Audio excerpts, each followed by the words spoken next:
how the album starts. No.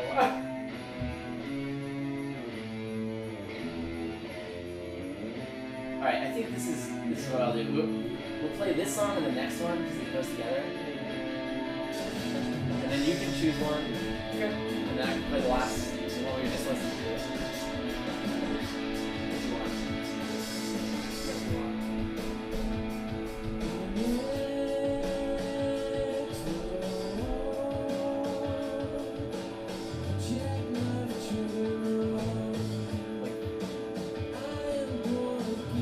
I'm born again in the next World War.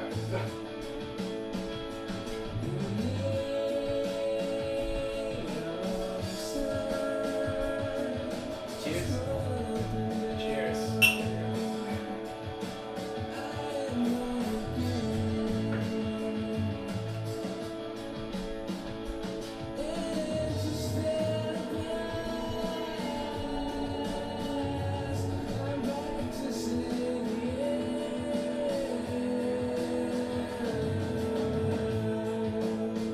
Stellar burst, I'm back to save the universe.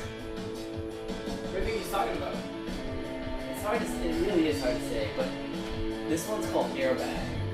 And what I believe is that this whole album kind of flows in a weird way. But I think that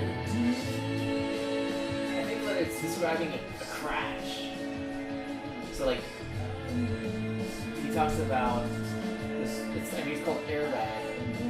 And I think he mentions, he crashes into interstellar burst. Let me see if I can look up the lyrics. I don't want to laugh.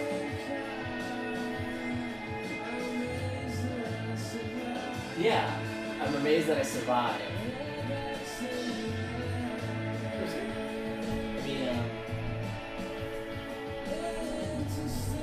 In a fast German car, I'm amazed that I survived. Airbag saved my life. So he's talking about a car crash. How long have we been talking? A couple hours. Yeah. Let me read it. Hold on. I just need to make sure that I haven't messed this up. Sometimes, alright, stuff lingers from my queued up stuff, you know what I mean?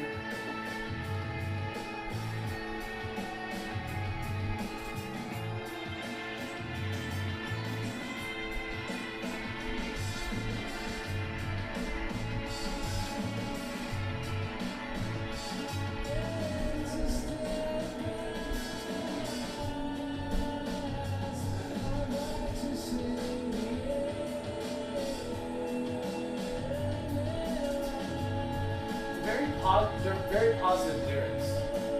Yeah.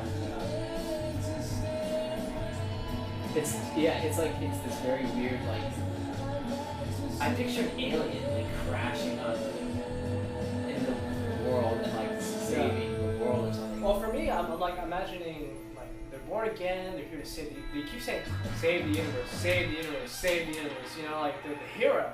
Yeah. You know, it's interesting. And then you got all this stuff going on.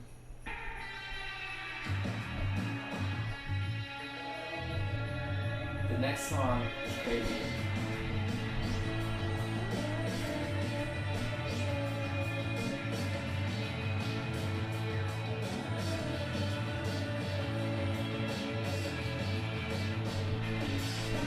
Kind of like somber. Yeah.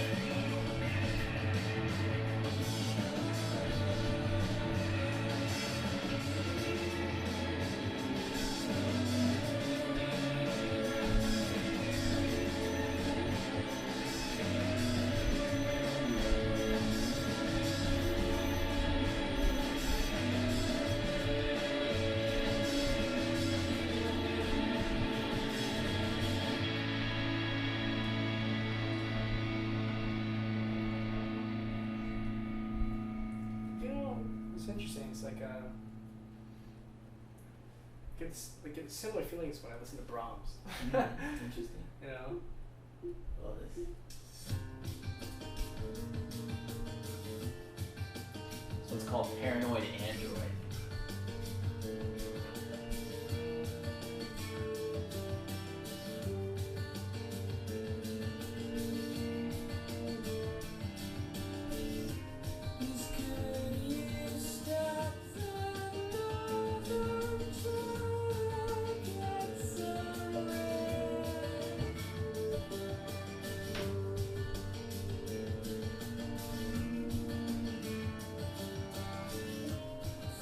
you think this feels like?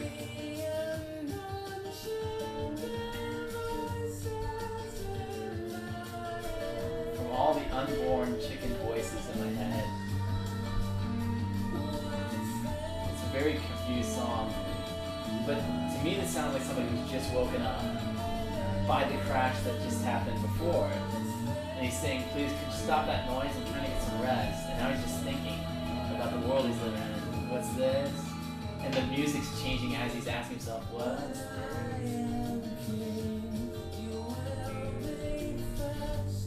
Like he doesn't want anything to do with what's happening? No? Yeah. When I'm king, you will be first against the wall. Which, I'm not even sure. There's a lot of lyrics in here that are just... with your opinion, which is of no consequence. So when he talks about this album, he often says it doesn't mean anything. Yeah. But Radiohead, they're like Stanley Kubrick or Shostakovich in this way. So they're I just think they lead you in places and they're subtle about it. They don't want to look like... Yeah. But I love that when he's saying, what's this? And his music is changing underneath him. It's like he's responding to what's going on in the music. Yeah.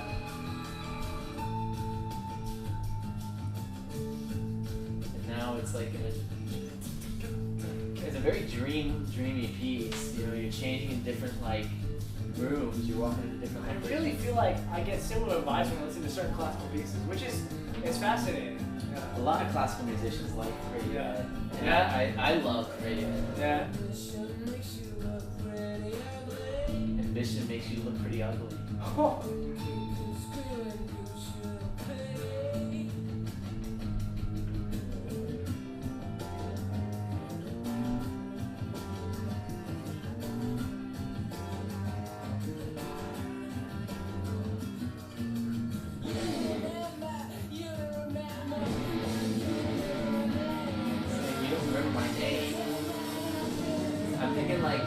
You know how like there's a study that came out recently that shows that like social media has been like really messing with our memory, and I've been wondering about that, like how like I noticed it when I use my phone so much, it's ridiculous. You don't want to get into technology talk with me, buddy. It's crazy, but it's true though. Like we use our phone so much, and when I go without it, I notice I pay attention to my thoughts, and my thoughts are going toward the same way I would when I'm scrolling. It's just going towards the next thing. Which is one reason I love music, is because if you're listening to a 2-hour Mahler symphony or whatever, you are in that moment and you're on a ride basically, and you're the same way that I think we like movies is because like we can stay with it for a long time. You know, I feel like this right here is like heavenly.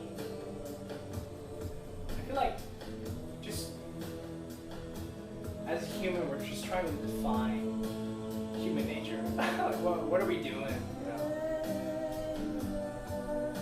And this, I love how he's doing this. It's like these are like church music. Like yeah. Choir. Rain down. You ever listen to Chance the Rapper? I love Chance. Chance. From a great height, rain down.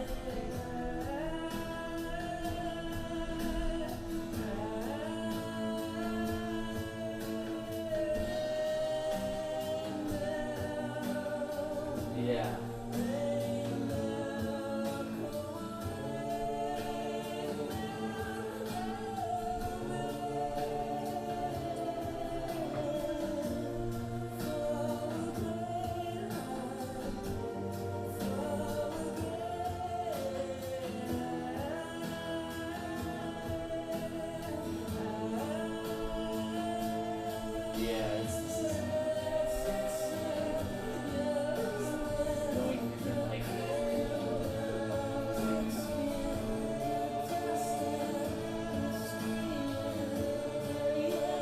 Questioning, it's like and calling out, like God, you know? Yeah.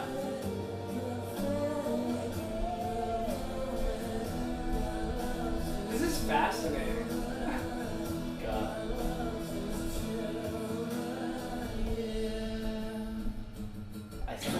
sarcasm that last. God loves his children. God loves his children. Yeah. And it goes right back into this cynical, like.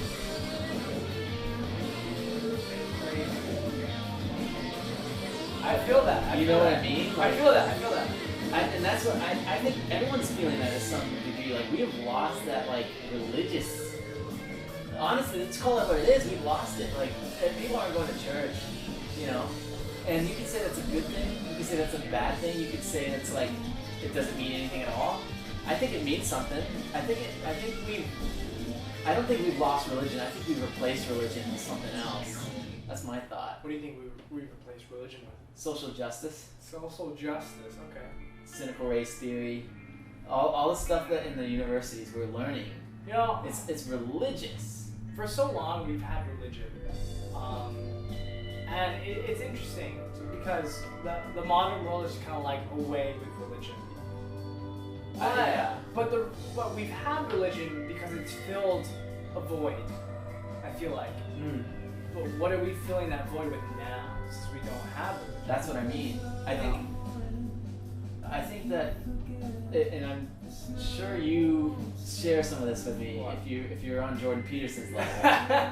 That like basically the idea is that like religion has been very useful for humanity. Yes. Like it's gotten us this mode of thinking. We didn't just get to this state of the world right now in a vacuum. Yeah. This took years and years. Yeah. Forget years, centuries. Centuries. To get where we are. Yeah. And a lot of that had to do with religion. And religion, what it did is provide that path for like a mode of thinking. Like, okay, prioritize, like what's important, what's not, the dominance hierarchy of things. But when in this I think there was problems that guys like Sam Harris, who I listened to, like the atheists were like, there were real issues with religion that obviously like their views on like you know the homosexual thing and like we should like they excluding that group and like there's tons of issues with religion that I take with. That's why I left the church for a while. Yeah. And I don't even know what I think about it like these days. Like organized religion, I'm not sure, but I will say these days I feel like it provides a benefit because when it's gone, what do we have? I don't. It's like, you know, it's interesting because I think religion has provided one of the most invincible concepts known to man, which is, you know, put all your doubts and sins on this one person, on this invincible concept. Faith. Yeah. You know, faith. The idea of faith, because as humans, we're like, we need to have proof, we need to see it, you know? Yeah. But this concept of faith exists where it's just like, you don't necessarily, you know, you don't really have proof. You don't have physical proof. You just do. Which is not even a religious sense, but like just in general, that's a crazy thing to do, but I think this is an important thing to do. Because without it, this is what was crazy about that podcast the other day. Once you realize like this Earth has been hit with a meteor before that caused the Ice Age and caused the floods. Yeah. You realize we're in a shooting gallery of stars and we're sitting ducks. Yeah. How do you not live in a world like you gotta believe that it's something because it's out there. Yeah. And there's like I think that's like you could go basically the way I view it is like we'd be going crazy if we didn't existential dread. Yeah. Which some people do and I think they sort of embrace that and say, all right, life is meaningless. It doesn't mean anything. Yeah, and you could say like, yeah, life is meaningless, but I think there's always that thing in the back of your mind. It's like, why? If it's meaningless, why not just? Like, why continue? Why strive for anything? Why strive for anything? But like, you know, I always think of like, if there's one side, what about the other side? Life is meaningless. There's no God. Or if there is a God, there is a meaning. You know, you can't always rule that out. Yeah. You can't. No one can physically prove that God is real or God is fake. Yeah. You know, which is the whole concept of faith. Yeah. It's like taking a leap of faith. You know, Yeah. Assassin's Creed. Okay, but. Oh, I missed it. No, video games, dude. I listen to Joe Rogan. Joe Rogan hates video games. No, I hate video games, you know? Dude, there's a whole thing about that. I know. PewDiePie, and he's like, Joe Rogan, you stupid. Joe Rogan got some hate for that. Yeah, I know he got some hate for that. But it's like, I think faith is one of the most fascinating things, fascinating concepts in mankind. Besides religion and all that stuff, it's just kind of like to believe something without evidence. Yeah. That shouldn't be right. But there's something right about it. You know? Yeah. You know, you have faith in a relationship sometimes. And it just feels right. Even though there's a part of it that's just like, that shouldn't be right. Because you need physical, you need scientific, you need some sort of something tangible there. Yeah. But even in relationships, you just have faith in the person. At least for me. I don't know about For you. sure. No, I don't think it's just a little bit. Like you have to have a lot of faith. Yeah. Even to believe that even what you're feeling now will be the case 50 years from now. Yeah. You know. It's just even though maybe someone's fucked up, but it's just you gotta have faith, and you can't disregard that faith exists. You know, it does. Everyone's always faith in a religious context, but there's faith in other contexts too. I have faith in gravity. Yeah. yeah. But I think faith in relationships is very strong. Is very, very real. Mm-hmm. Because no one's gonna know if you're gonna love someone forever. No one's gonna know if you're gonna feel the same way forever. No one's gonna know if you're not gonna fuck up or just be the same way forever. Right. You know, mankind is not faultless. You know, by any means. By any means. So, and with that in mind, I don't think faith cannot exist. You know, and I think faith applies to so many what do you things. mean by that though? So you said you don't think that mankind is faultless. Well, because mankind is faultless. Well, no, because mankind is not faultless. Right. Yeah. It's the idea of faith means so much more. It means so much more, and I don't know if I could see a world where faith does not exist. You know, unless you're in some sort of. Well, I think we're seeing it. Yeah. I think we're seeing it right now play out. I think people are losing faith, and there's a cynicism that's taking hold. And it's easy to understand because, dude, I work with it every day with my work. All I'm doing is looking at the state of the world. Yeah. And you've got things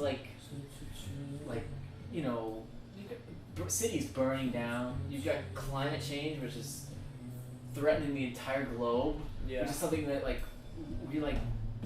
thinking about. And then we've got national Chinese stuff that's going on with other nations. Yeah. China and Russia and people that in the scope of things, 100 years is not long. Yeah. And we've had bad blood with Russia for a while. We've had bad blood with China. We're not on the same page with China. Yeah. And there's all sorts of existential dread that I thought about the other day. It almost gets me high when I'm thinking about it. Yeah. Because I'm thinking I get out of my body. I'm man, I'm so small in the span of the universe. And then what was it the other day?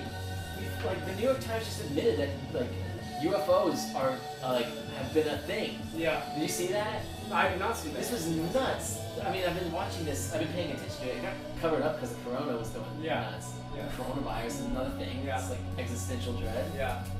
Yeah. And the idea of that being used in warfare. Yeah. But with the UFOs, it was that's just another throw that in the mix. Just the other day, they were somebody said, it's so crazy. They said, all right, we just confirmed. It was a New York Times piece that was talking just about a rule change that the Pentagon had put forward. The Pentagon has been talking about, they said, first they admitted, they said, okay, we've definitely seen unidentified aircraft that we don't know what it is. Then they said, okay, well, we've been accepting patents that we've been looking into that is basically, these patents are for kind of futuristic sounding stuff, like a compact fusion reactor.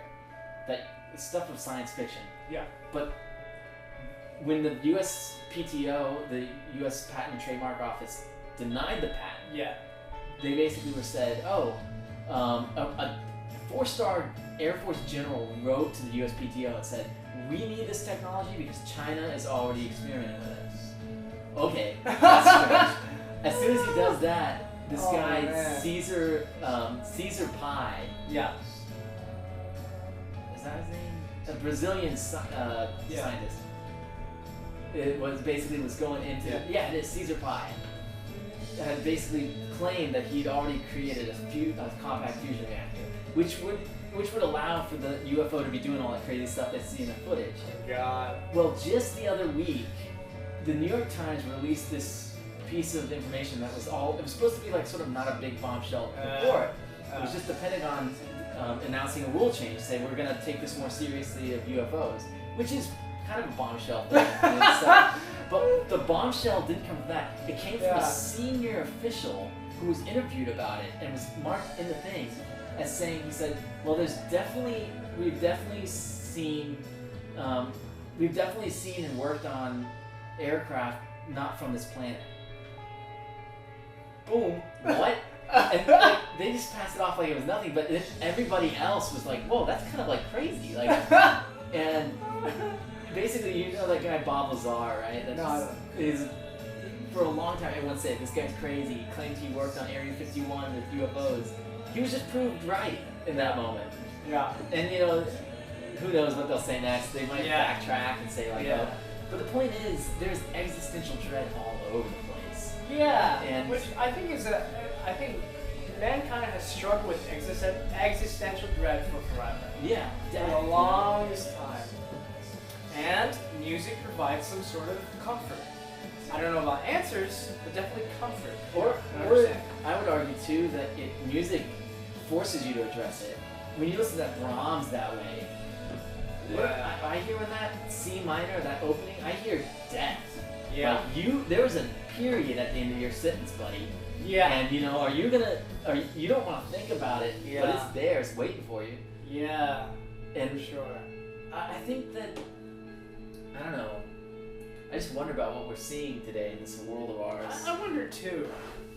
But I also wonder, you know, how much I'm worrying about other people, and then what about myself? Exactly. You know? It's hard. It's like, I care for a lot of people, I really do. But also, I gotta figure out myself as well. You know, I gotta figure out, what am I doing?